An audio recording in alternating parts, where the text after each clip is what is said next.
Oi, pessoal, boa noite. Sejam todos muito bem-vindos e muito bem-vindas a mais um Boletim Invest News. Esse que é o seu boletim de fechamento dos mercados.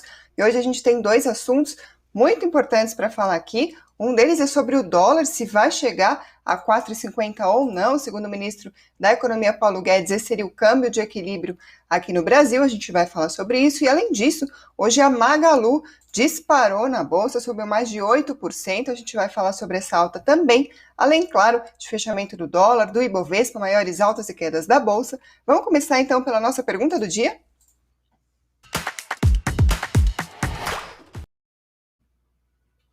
E a pergunta do dia é: o dólar pode ou não voltar a R$ 4,50? Bom, retomando, como eu mencionei aqui no começo da nossa transmissão, numa declaração de hoje, o ministro da Economia, Paulo Guedes, falou que a taxa de câmbio de equilíbrio deve estar girando atualmente em torno de R$ 4,50. Ele falou que teve um overshooting do dólar, né, ou seja, uma disparada, uma estilingada do câmbio, mas que a expectativa dele é que a moeda brasileira se valorize, ou seja, que o dólar caia, na medida em que o país prossiga com as reformas econômicas e a vacinação em massa. Bom, para a gente entender, né, se pode ou não chegar a R$ 4,50, primeiro vamos entender esse chamado câmbio de equilíbrio. Para isso, eu ouvi analistas, falei com especialistas hoje à tarde. Uma delas foi a Marília Fontes, sócia fundadora da Nord Research. E ela disse que, considerando variáveis, né, os fundamentos da economia, a gente chega no chamado câmbio de equilíbrio, né? Assim, então, que a gente mensura qual seria esse câmbio de equilíbrio. Entre essas variáveis, entre esses fundamentos, está, por exemplo, o quanto de dólar que a gente tem aqui no país. Então, por exemplo, se a gente está exportando bastante, tem muito dólar entrando aqui, ou seja, mais dólar, deveria ser menor o preço pela lei da oferta e demanda. Então, a gente primeiro precisa entender o que poderia nos levar a esse chamado preço de equilíbrio. Então, a Marília Fontes mandou um áudio explicando melhor para a gente como funciona e qual que é a avaliação dela sobre esse número que o Paulo Guedes falou hoje. Vamos ouvir, então. Quando a gente calcula o câmbio de equilíbrio, a gente leva em consideração algumas variáveis, como, por exemplo, termos de troca, risco Brasil, né, o CDX. E quando você olha essas variáveis, elas indicam um câmbio mais baixo mesmo, um câmbio em torno de 4,5, 4,70, tá? Se você olhar os termos de troca, principalmente recentemente, né, nos últimos meses, ele tem sido muito favorável ao Brasil. Então, os índices que a gente exporta estão valorizando de preço, enquanto os que a gente importa estão relativamente caindo de preço, né? Então, os termos de troca para a gente estão mais favoráveis, e isso deveria valorizar o câmbio, né? Se você está exportando mais, está pegando mais recursos lá fora, você deveria valorizar o seu câmbio aqui dentro. Então, essa é a ideia que ele está tentando passar. Quando você olha o risco Brasil também, ele está em níveis bem comportados. Então, também não indica um câmbio em 5, 5,5 como está agora, tá? Então, quando você olha variáveis mais fundamentais, né, mais de fundamento, você tem essa ideia que realmente o câmbio está muito mais alto do que deveria estar. Então, foi isso que ele quis dizer. Bom, ou seja, o dólar estaria então fora do lugar, será? Vai voltar ao que deveria ser o patamar mais apropriado, né? O que seria 4,50? Vai chegar ou não? Para o Bruno Komura, outro analista com quem eu conversei hoje à tarde, ele é estrategista de renda variável da Ouro Preto Investimentos. Esse câmbio de equilíbrio que o Paulo Guedes falou de 4,50 até que faz sentido, mas para ele, por enquanto, ainda é algo fora da realidade. A gente não conseguiria pensar em atingir um patamar como esse hoje aqui no Brasil. Ele explicou por quê. Vamos ouvir então o áudio do Bruno Komura. Essa questão de câmbio de equilíbrio é uma coisa bastante distante hoje da nossa realidade. Então, pensando aí no curtíssimo prazo, ou até num horizonte aí mais para o final do ano, eu acho muito difícil a gente começar em direção a esse patamar de câmbio.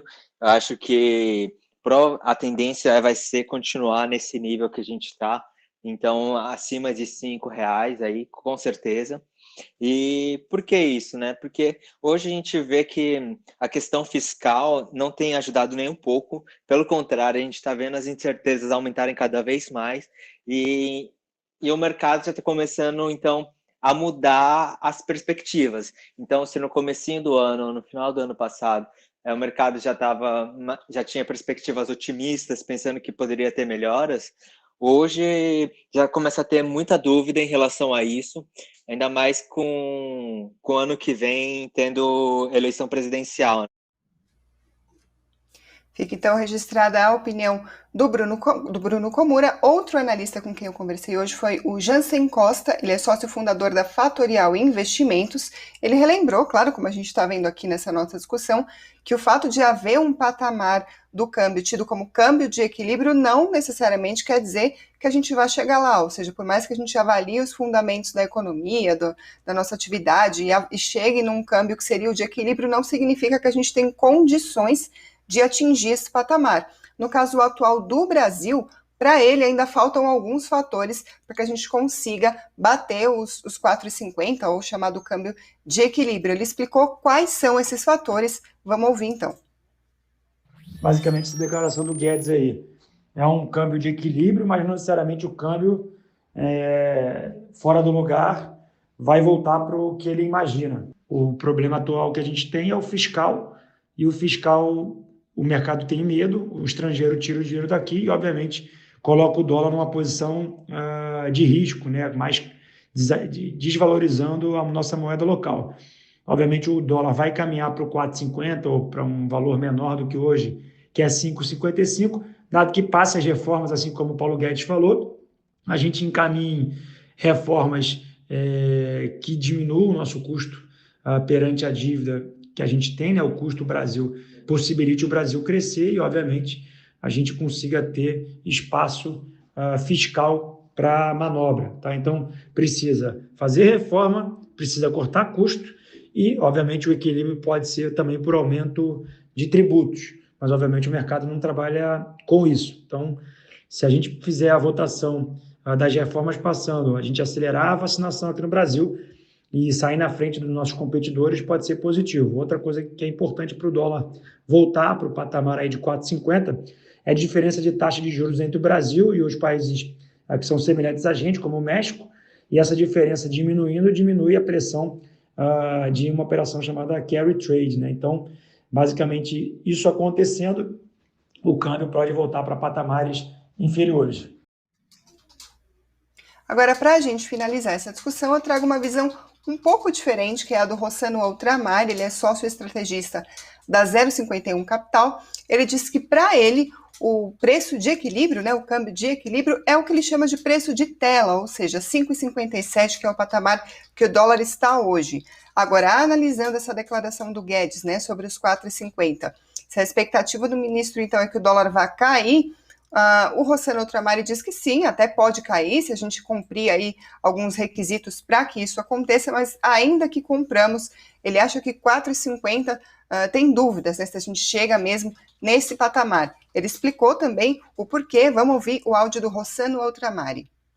Vale destacar que o real é uma das moedas que mais se desvalorizou ao longo do último ano, diante do dólar, claro, analisando sempre as principais economias do mundo. Então, assim, eu acredito que podemos ter sim uma valorização do real, tá? Nós já vimos nos últimos dias aí a moeda saindo de 5,70, 5,80 para 5,57, e existe uma expectativa de que com as privatizações, com as reformas andando, com uma trégua aí no ambiente político, nós possamos ter aí um câmbio mais apreciado. Isso é o que eu espero, mas obviamente que depende muito do andar das coisas, como as coisas vão evoluindo ao longo das próximas semanas. Então, se de fato isso acontecer, nós podemos ter um câmbio mais apreciado. Não sei se é os 4,50 que o ministro comenta na entrevista, mas um valor mais condizente aí. Agora, se a gente falar da expectativa do mercado como um todo, aí nem 4,50, nem 5,57, a expectativa do mercado de uma maneira geral, se a gente considerar o boletim Focus, que é feito pelo Banco Central com centenas, né, de casas de análise, de analistas, a expectativa é de que o dólar sim vai cair em 2021, né, do patamar que a gente está atualmente, mas não aos 4,50. A última estimativa do Boletim Focus, que é publicado sempre às segundas-feiras, é que o dólar vai terminar 2021 a R$ 5,35 e 2022 R$ 5,25, ou seja, não temos uma perspectiva, pelo menos até o ano que vem, que o dólar vai chegar aos 4,50, como disse o ministro Paulo Guedes, ainda, claro, considerando as projeções do mercado. Eu passo agora para os outros destaques que eu trouxe para comentar com vocês hoje, e um deles é a disparada da ação da Magazine Luiza hoje na Bolsa. Disparou mais de 8%, foi um dos destaques do Ibovespa no dia de hoje, neste pregão. Lembrando que a empresa anunciou ontem a aquisição da Smart Hint, um dos maiores sistemas de busca inteligente de recomendação de compra para e-commerce no Brasil, então isso com certeza, né, acabou repercutindo no mercado.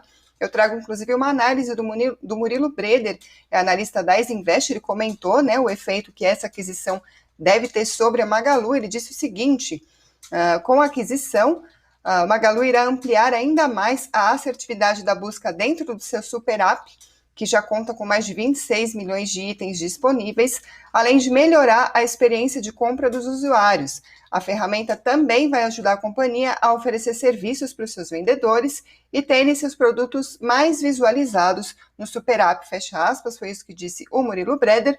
Mas, claro, ele também fez uma ressalva de que, primeiro, esse anúncio foi ontem, e segundo, a notícia é boa, mas é uma aquisição relativamente pequena. Então, hoje, além desse fato, teve mais um fator para fazer a Magalu disparar na Bolsa, né, disparar mais de 8%, que foi o fato de ser um dia de fôlego, de maneira geral, para o varejo na Bolsa. Então, com a Magazine Luiza, claro, não foi diferente. Então, não só a Magazine Luiza, mas, por exemplo, B2W e Via Varejo também subiram hoje. Tudo isso repercutindo a alta das empresas de tecnologia nos Estados Unidos. Isso acaba repercutindo aqui no Brasil também, puxado por um recuo dos chamados treasuries, né, que é o rendimento dos títulos soberano dos Estados Unidos. Então, quando eles caem, a gente vê esse movimento. Não é a primeira vez que a gente vê isso acontecer, comentamos aqui no Boletim Invest News, inclusive. Então, como a gente vê, foi um movimento generalizado das empresas de varejo eletrônico. Então, por exemplo, em Nova York, as ações do Mercado Livre terminaram o dia com alta de 2,98%. Aqui no Brasil, então, seguindo essa tendência, a B2W subiu 3,22%, Via Varejo também subiu bastante, 4,96%, mas como eu disse, Magazine Luiza se destacou, subiu 8,28%. Além do dia de hoje ser positivo, a gente tem também um movimento na esteira, né, da repercussão da aquisição que a gente comentou, então, agora há pouquinho. Eu passo agora para o fechamento do mercado. A gente teve um dia muito marcado também pela repercussão do que o mercado está lendo sobre o Federal Reserve, o Fed, Banco Central dos Estados Unidos. Hoje a gente teve uma participação do presidente do Fed num evento virtual do FMI e do Banco Mundial. Ele sinalizou que o Fed não está nem próximo de reduzir o seu apoio para a economia dos Estados Unidos, minimizou riscos de problemas com a inflação, ou seja, o que tudo isso quer dizer é que ele deu pistas que os juros não devem subir tão cedo. Ele confirmou a impressão que tinha ficado ontem para o mercado da ata, né, da última reunião do Fed. Então, isso, claro, repercutiu, não foi só aqui no Brasil, mas acabou ocasionando, por exemplo, uma queda do dólar, que hoje terminou o dia em baixa de 1,2% aos R$ 5,57. Já o Ibovespa hoje terminou em alta de 0,59% aos 118.313 pontos. Já entre as maiores altas, quem liderou o Ibovespa no dia foi a Embraer, que subiu 8,8%, Magalu, como a gente acabou de falar, 8,28%, e Dux, 6,46%.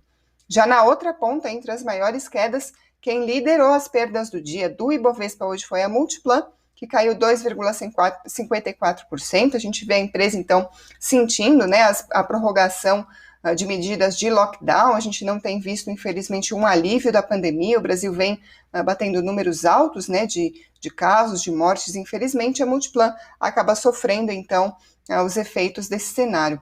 A Apvida hoje caiu 2,23% e a Petrobras caiu 1,68% na ação ordinária, a preferencial não ficou entre as três, mas caiu bastante também, 1,25%. Eu digo bastante porque acaba pesando sobre o Ibovespa. A Petrobras tem um peso importante na composição do Ibovespa. Lembrando que ontem o presidente Jair Bolsonaro voltou a criticar a política de preços da Petrobras, isso por causa do reajuste do gás, né? A Petrobras anunciou nessa semana 39% o aumento do gás, então o presidente voltou a criticar isso logo algum tempo depois aquele episódio que a gente viu da troca do presidente, a saída do Castelo Branco. O Bolsonaro não estava satisfeito com a política de preços por causa dos combustíveis, agora é o gás, então a gente vê o mercado acompanhando os desdobramentos do noticiário, né, como que vai ficar essa situação.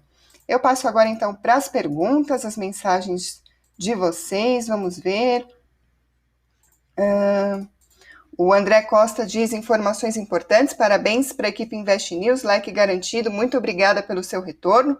Por hoje, então, eu me despeço de vocês, mas não sem antes pedir para que você se inscreva aqui no canal, assim você não perde mais o nosso conteúdo. Também agradeço a você que nos ouve por podcast ou pela Alexa, pelo Facebook e pelo investnews.com.br. Lembrando que o Invest News agora também tem Telegram, então você pode procurar ali Invest News, você vai encontrar, vai ficar sempre atualizado com as nossas notícias. Então, por hoje é só. Muito obrigada e até amanhã.